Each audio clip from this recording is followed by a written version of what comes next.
যুদ্ধবিরতি নিয়ে হামাস ইসরায়েলের মধ্যে চলছে দফায় দফায় আলোচনা। নিজেদের স্বার্থ রক্ষায় শর্ত চালাচালিও চলছে হরদম। তবে কোনো ধরনের ছাড় দিতে নারাজ নেতানিয়াহু প্রশাসন। তাতে বন্দি বিনিময় চুক্তির গতি হয়েছে মন্থর।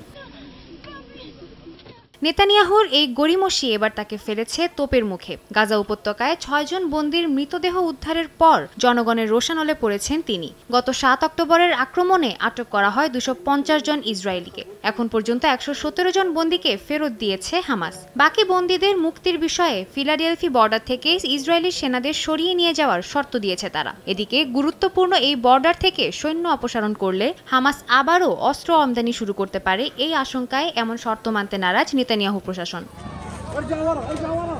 হামাস কর্মকর্তা খালিল আল হায়ার দাবি, বন্দীদের নিয়ে মাথা ব্যথা নেই ইসরায়েলি সরকারের। মানুষের জীবনের চেয়ে ফিলাডেলফি করিডোরে নিজেদের আধিপত্য বজায় রাখাই তাদের কাছে বেশি গুরুত্বপূর্ণ। ইসরায়েলের প্রতিরক্ষা মন্ত্রী ইয়োভ গ্যালান্ট নেতানিয়াহুর সিদ্ধান্তের সমালোচনা করেছেন। রোববার মন্ত্রিসভার বৈঠকে নেতানিয়াহুর এই সিদ্ধান্তকে নৈতিক অবমাননা বলে আখ্যা দেন তিনি। এই বৈঠকে হামাসের এই শর্তে রাজি হওয়ার পক্ষে ভোট জোগাড়ের চেষ্টা করে ব্যর্থ হন তিনি।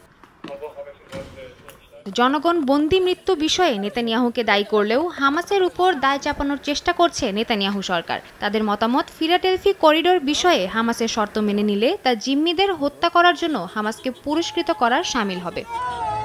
সাদিয়া তাসনিম, সময় সংবাদ।